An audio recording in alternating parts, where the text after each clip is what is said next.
So as we tick away further into Godzilla vs. Kong, I decided let's celebrate that with a Kong comic, and a crossover no less. Kong on the Planet of the Apes. Now, Kong on the Planet of the Apes was a comic I did a review on a previous YouTube channel, but I don't know how many people saw that. And yeah, I decided let's do a review. I don't, everyone's excited for GVK, so let's do Kong encountering Planet of the Apes. So this is by Boom Studios, who has the comic rights to both Kong and Planet of the Apes. I think they still have Kong, or a version of Kong. And someone before in the comments says, "Oh, but what about Legendary Comics?" Kong is technically public domain, but the rights are so fucked. I would have to draw a roadmap to explain who owns what. So, for reference, let's just say it's a version of Kong for Boom Studios. And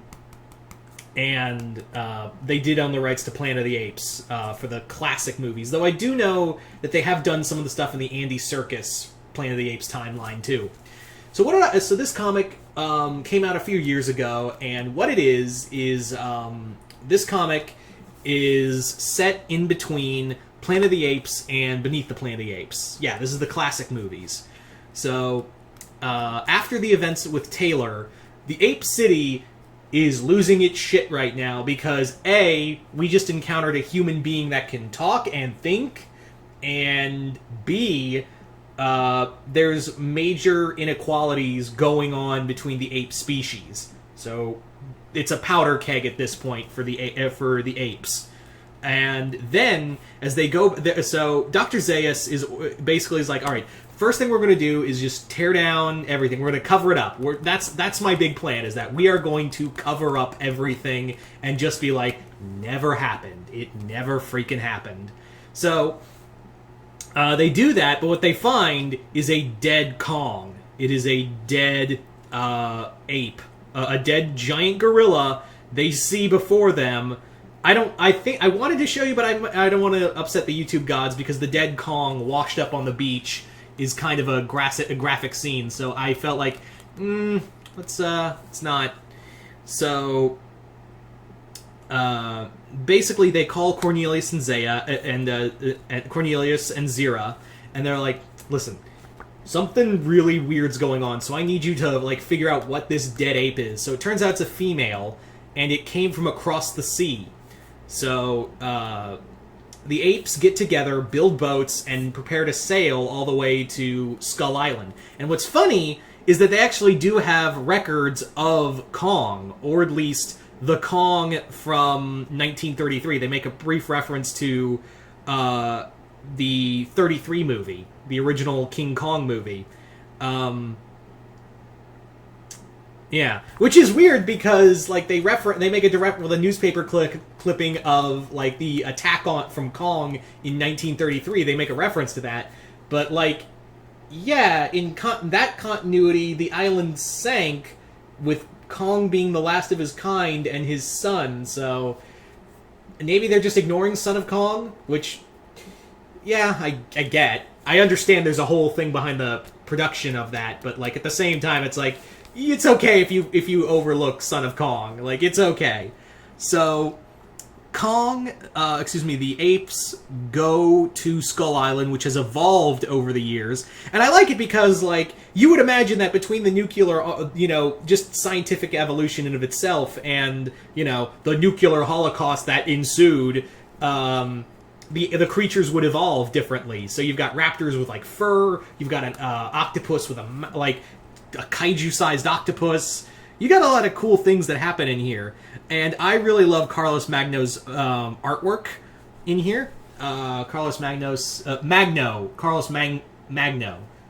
did I say Magnos? But yeah, Magno.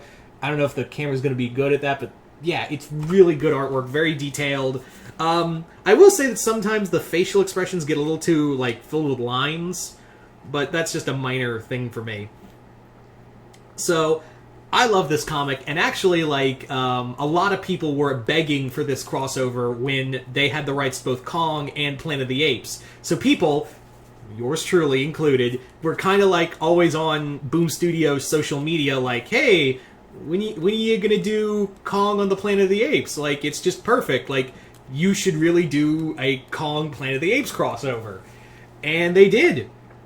And it's very well done. Now, the one thing is that there are Skull Islanders there. There are Skull Islanders, but they've never encountered apes before. It's very cool. We even get to see other apes on other continents. That's really cool. But the main focus is the apes. Zira, Cornelius, and Zaius, and Ursus, the gorilla general, who plays a bigger part in Beneath the Planet of the Apes, is another major force in here that they all play like they're the main 4 players. Not really. There is a human character who has a communication with Kong, but she doesn't really play a whole lot in here. I really enjoy this. Ryan Ferrier really knows how to write Planet of the Apes. I think he did actually do another crossover that I enjoy, which was G.I. Joe and the Bionic Man.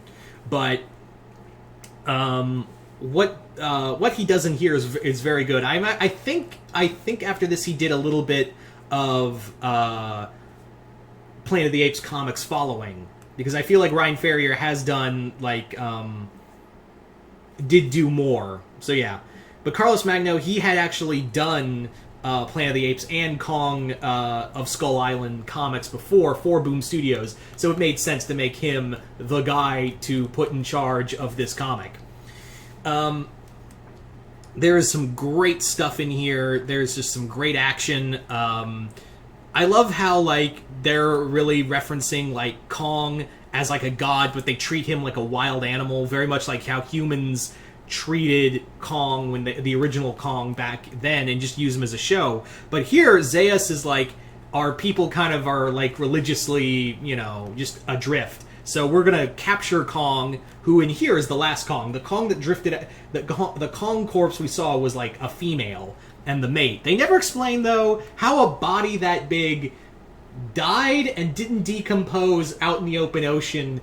Because, it's New York. The remnants of New York on... in Planet of the Apes.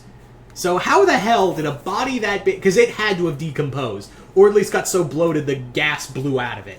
So that bothers me that they never give it a prop... Or maybe they did and they just didn't explain it well. They never go into a full detail of how the female Kong...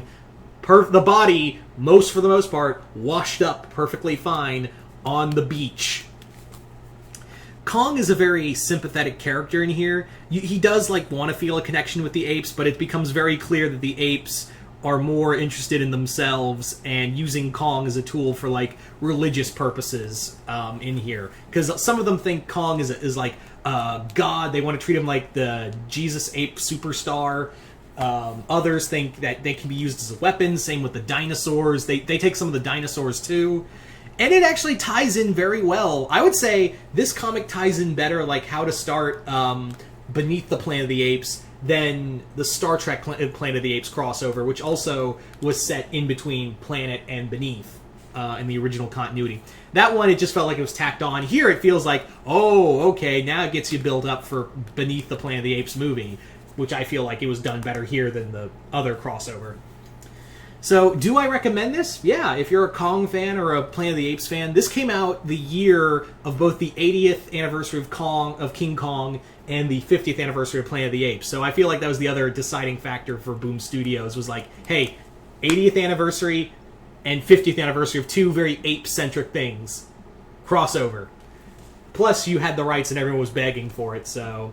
And even, I love it how Boom Studios was kind of cheeky about it. We were yeah, we heard you. We were, we heard you, and we knew this was going to get us money. So, I really love this. I can't believe more people don't talk about this comic. It talks about, the fallout of Planet of the Apes. It talks about, faith, religion. It's a somber story. There is a lot of action. I think it's very well done. I think it's a very well done comic, and if you can, check this out. It's about $20 US. I'm going $19.99. I'm rounding it out. But I think it's worth it. I really do think the trade is worth it. This is a crossover you only think about in fan fiction or something, but no, it's a legit thing, and they pull it off spectacularly in here. So yeah, if you're looking for some Kong stuff to get you hyped for GVK and enjoy Planet of the Apes, pick this up. See, go out and pick this up. So yeah. So hope you all enjoyed this. Comment below, let me know what you guys thought of this. And also, Chris, I know you sent this to me a while back, so thanks again, brother, for the other channel I used to work on. But yeah, thanks. I can't help but thank you again for this. And I'm really looking forward to the crossover haul. Because yeah, for those who don't know, he sends me like hauls every year, and one he keeps saying like, yeah, there's going to be like just a crossover centric one. So I'm really excited for that one because your boy, the crossover guy over here. But anyway, once again, hope you all enjoyed this. I'm Mr. Multiverse. I'll see you next time in the Multiverse.